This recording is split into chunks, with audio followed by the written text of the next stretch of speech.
ঢাকাই সিনেমার চিত্রনায়িকা পরীমনির প্রথম স্বামী ইসমাইল হোসেন জমাদ্দার সড়ক দুর্ঘটনায় নিহত হয়েছেন।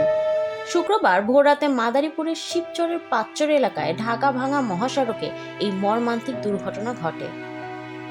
ইসমাইল হোসেন জমাদ্দার মঠবাড়ি উপজেলার মিরুখালী ইউনিয়নের ছোট শৈলা গ্রামের ব্যাংক কর্মকর্তা জাকির হোসেন জমাদ্দারের ছেলে ছিলেন এবং তিনি দুই সন্তানের জনক।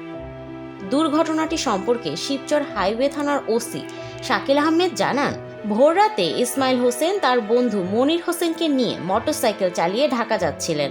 তাদের মোটরসাইকেলটি পেছন থেকে দ্রুতগামী একটি ট্রাকের ধাক্কায় দুর্ঘটনার শিকার হয়। এতে ইসমাইল ও তার বন্ধু মনির গুরুতর আহত হন। স্থানীয়রা তাদের উদ্ধার করে ঢাকা মেডিকেল কলেজ হাসপাতালে নিয়ে গেলে কর্মরত চিকিৎসক ইসমাইলকে মৃত ঘোষণা করেন। মনিরের প্রাথমিক চিকিৎসা দেওয়া হয় এবং পরে তাকে পঙ্গু হাসপাতালে পাঠানো হয়, যেখানে তার একটি পা কেটে ফেলতে হয়েছে। ইসমাইল হোসেন চিত্রনায়িকা পরীমনির প্রথম স্বামী ছিলেন, তবে পরবর্তীতে তিনি দ্বিতীয় বিয়ে করেন এবং তার স্ত্রী ও দুটি সন্তান রয়েছে। ইসমাইলের মৃতদেহ রাতেই জানাজা শেষে তার গ্রামের বাড়ির পারিবারিক কবরস্থানে দাফন করা হয়।